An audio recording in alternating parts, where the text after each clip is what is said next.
Welcome back, geekers. This is Angel from Angel Comics.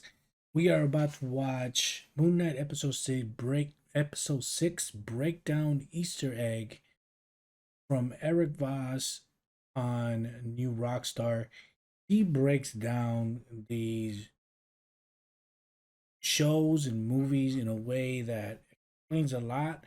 So for those that have been confused, let's watch and see what's up with Moon Knight. Welcome back to New Rockstars. I'm Eric Voss, and this is a breakdown of Moon Knight Episode 6, the season finale, in which Jake Lockley finally reveals himself to say, Vaya con Dios. From Layla's new fit to, I kid you not, another verified Kang Easter egg, let us break down all the details that you missed in this episode. One segment opens with Arthur Harrow firing his shots at Mark back in Episode 4, gunshots that Jake Lockley will volley back at him in the final shot of this finale. Now, over the Marvel title card is Earl Grant's 1958 song The End, with lyrics describing how things like rainbows and stories have finite ends to look forward to, but the speaker's love has no end. Man, this in the guy way be that this breaking episode this that shit Marvel down. has suggested would be a series finale has since been changed to just a season finale, since there is obviously more of Jake's story to be told. Ooh, nice. So now it's went from series to season. Yes. So pretty much it has been confirmed that it went from series to season because the way that Moon Knight episode 6 ended, it was incredible. You know, leaving us wanting more. So it's good to actually see what they're gonna go forward and if we're gonna have a season 2 Moon Knight, because we need to. Like, Oscar Isaac was freaking fabulous in this. Says, I'm sorry it had to be this way. Mark Spector, Stephen Grant, whoever else might be in there. A little hint that there is indeed a third alter still inside that body, the one who will avenge these gunshots. And as Arrow places a scare. That is true. Like, he didn't know. He said whoever else is in like, maybe he thinks that Kanchu some way of Kanchu back in there. Say that. On his chest, Mark's Star of David necklace is visible, another reminder of how Egyptian mythology and the mysticism of Judaism in the covering of mirrors during the Shiva mourning periods are equally important to Mark, especially in his relationship to his own reflection. Harrow turns, seeming to hear Layla's scuffle. Harrow's staff now transforms into an upgraded weapon, the left side crockhead bending over to form one large crockhead, leaving that back half as a blade. This whole thing transitioning from a balanced swinging pendulum of justice to something closer to an executioner's axe. Layla lifts the scarab from Mark's bloody chest, an early indicator of her final form this episode, the Scarlet Scarab. Scarlet Scarab, man. When this came out, this looked pretty dope.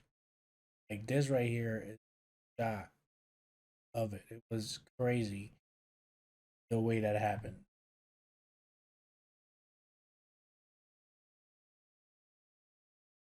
No directional vector to get there. Towerite uses corpses to speak to Layla. It's Mark. Yeah, this is pretty funny. He's dead. And I'm talking to you through dead people right now. So what? Yeah, the actor who plays that soldier, Ahmed Saeed, does such a good job matching Antonia Salif's hand gestures and demeanor as Towerite. And you can be my avatar. Harrow opens the pyramid That's to enter true. the chamber where the Ennead's avatars line up against him. He did pretty good. He did pretty good. Hidden from Pretty funny mankind. scene. Your judges, Oh, this is not when- warriors. This doesn't need to happen. Yeah, right at the end of the avatar's bodies straighten up and their eyes roll back, showing that Harrow is fighting the gods in their human vessels. Yet, since Amit is a beastly devourer, she is more hostile. He gets in combat. huge. That fight goes unseen, but at the end of it, Isisa's avatar is left splayed on those steps, while Yetzil, Hathor's avatar, is frozen on the floor, her arms still reaching out, her fingers not exactly limp on her hand there, in a similar pose as the one Steven was left in. So Harrow finally releases Amit, voiced by actress Saba Mubarak, and I just love Amit's character design with her. No, that is a crocodile freaking tail character sneaking from design. thick That braids is from the a back of her head, and the great thick character linen design. wrappings around her head. They did such a great job with the whole crocodile thing. It looks so freaking real. You know, it has the crocodile head, and the whole thing, even Kanchu was looking pretty bad.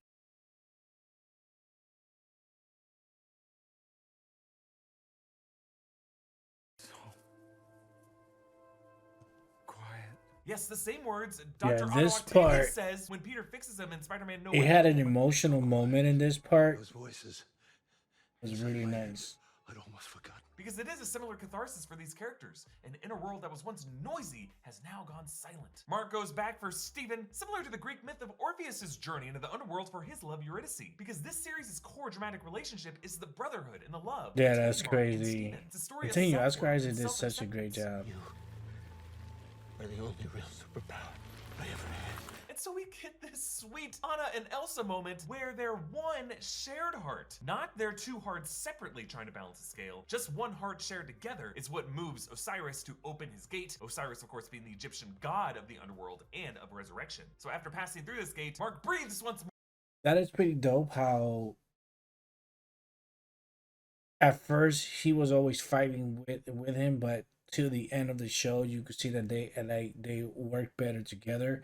And Mark notices that all the time when he was scared and Steven came out, Steven was the one always protecting Mark, not Mark always protecting Steven.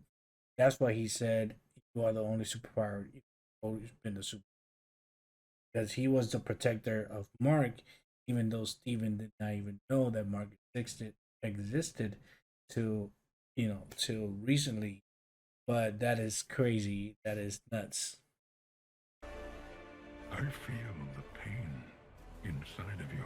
See, like he feels, he knows, and now there's peace between And in him this and montage, Mark. we flash back to that cave moment in Chicago when last episode Steven stepped on the bird bones in that memory, suggesting Khonshu did project himself in Mark's memory to help him feel less alone when he looks back on that traumatic event. And in this way suggests he was there at his side his whole life. His breakdown outside his mom's Shiva, obviously his possession, but also his marriage with Layla. And now the bullets hit the ground, this close-up evoking Neo's resurrection in the Matrix when all the bullets hit the floor. This time, when the wrappings encase his body, it happens more slowly. It's that gentle swaddling, like a loving re-embrace by Khonshu. And then his breastplate layer comes in significantly after, gushing outward in a heart shape. Mark and Steven negotiate with Khonshu, and Khonshu turns it from day to night. Mark leaping into the light of the full moon, his cape eclipsing it. That is crescent pretty shape. Layla lets badass. in tower it. This scene right here, I have to give it to the actress because she is so freaking good going back and forth between herself and, between being an avatar and the god going back and forth. Yes, Tower confirms That that was she a did pretty take Layla's badass dead moment. father into the field of reeds. I like Like, you really have to say she did really, really good with that going back and forth moment. It was great. It was.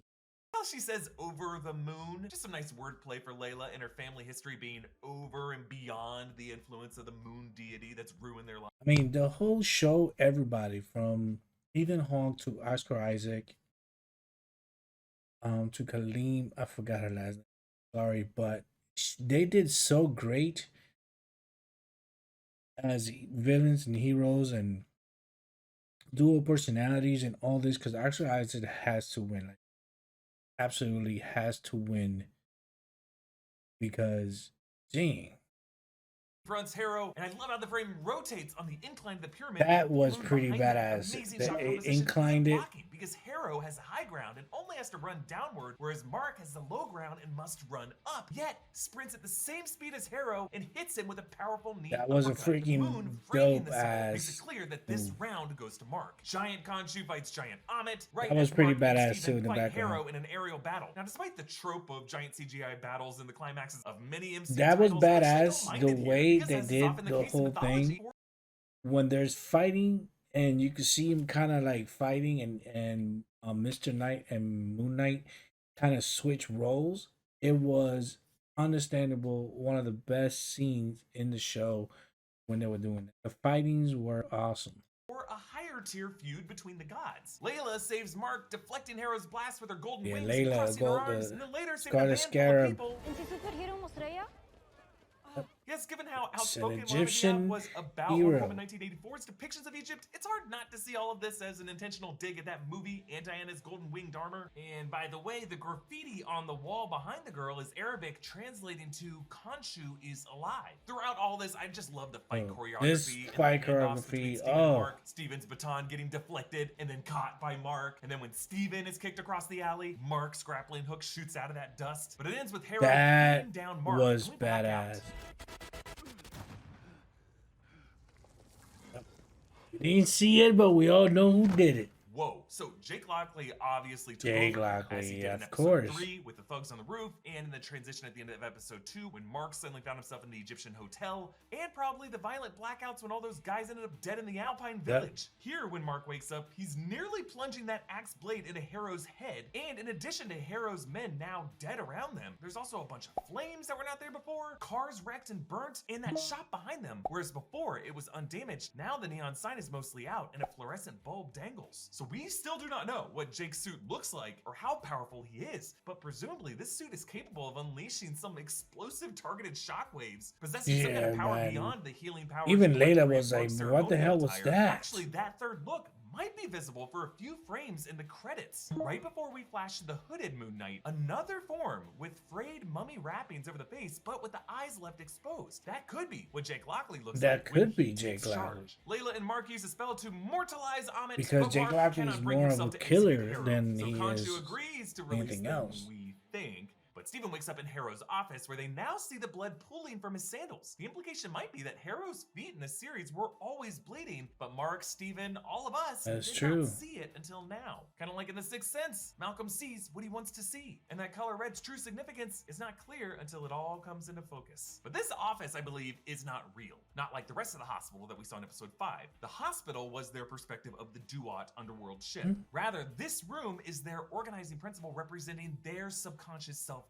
So last episode, they would suddenly teleport back to this room when one of them suffered a mental break. So this Ned Flanders is not Harrow, it's the embodiment of doubt Ned Flanders represents for them. And now that they see Harrow as a bleeding mortal he truly is, they are no longer trapped under their doubt's control, they control it. So Stephen says goodbye with showing both his closure with their mum, but also their departure from Amit's spirit inside Harrow. And the final scene takes Mark and Stephen back to where they were in their opening shot of the series, waking up in their London flat, once again listening to Engelbert Humperdinck's A Man Without Love. The tank now has 2 goldfish, reflecting Mark and Stephen coexisting, the brothers learning to share. But they fall on their face once again, restrained by the ankle, this restraint and the fish, when you think about it, represented there's one 2 altar fish keeping another with all the, altar look at trapped that. in a tank. And now Jake Lockley has all really the done that Egyptian to stuff in there. what Mark had done to Stephen. Now the credit sequence shows now a full moon, an evolution throughout the series, now symbolizing Mark's That is wholeness freaking with awesome. Stephen. But the post-credit scene shows Harrow in another This psychiatric is it. hospital. Actually, first we see a shot of a rubber ducky dressed as a doctor, maybe a nod to him being a quack doctor in Mark's mind. The way Stephen has always been surrounded by sand on this series, now Harrow sees sand in his coffee cup, but spills it, showing the kind of clumsiness Stephen would show whenever he fell on his face getting out of his bed. But Harrow still has that tattoo, meaning this is the same real life guy from before. This isn't in anyone's head. That's the still nurse him. is waved away. I beg your pardon. Yeah, it is off screen, but Jake did something to woo or flatter that nurse. Like she doesn't know where to put her hands. Either she is awkward or smitten, just proving this guy to be a smooth womanizer. Smooth asked out womanizer, Dylan back man. in the It's museum. freaking Jake Jake Lockley. Lockley speaks Spanish, an update from the New York cabbie in the comics, and likely a nod to Oscar Isaac's ancestry, perhaps even hinted at by the Mas Allá del Sol last episode, which now plays once more from the limo. But they wheel past this poster with a QR code. This is the same QR code that's been hidden in several episodes this season, but now that is freaking nuts how they do that. Like, they did such a great job with the codes, and they were giving, like, the first time Moon Knight came in, you know, I think both of them were the first time that Moon Knight appeared in comic book. This one, when you scan this with your phone, the page that it takes you to has been updated to a 2019 Moon Knight comic in which Moon Knight faces Kang the Conqueror. Kang the Conqueror. This is the second Kang Easter egg in Moon Knight after we confirmed Pharaoh Rama Tut on the jacket in episode 3. Now, Kang obviously did not appear in the series. that means that has been confirmed. Kang is gonna be the big bad for the next series. You know, either coming back out in Loki 2, or is going to come out in the future MCU stories, and that means that Kang is going to be the big bad. So we might see Moon Knight back. Maybe he comes back to fight Khan. That would be legit.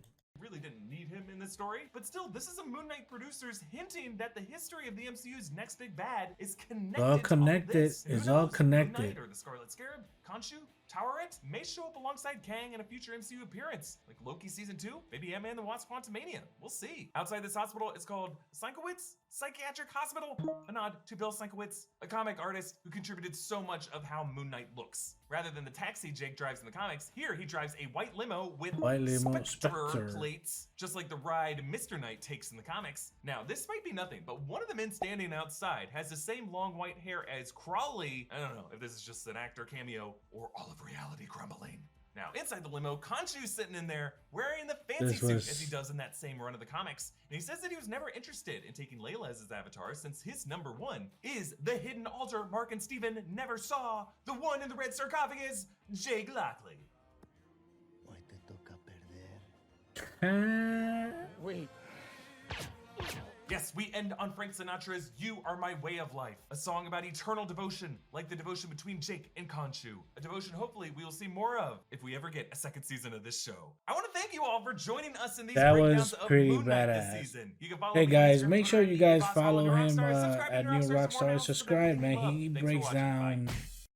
He breaks down, and he broke this down completely, so we could understand a little bit more of the episode. Actually, now I want to see the episode again, just so I could take a look at the stuff that he said. Because sometimes you take, you have to take a show and you have to look at it like a couple times just to kind of notice what's going on, and that is pretty deep. What did you guys think? Did you guys like the episode? Did you guys like this video? If you did like the video, make sure you guys press that like, and just like it says there, support us and subscribe. And we'll see you later, geekers. Peace.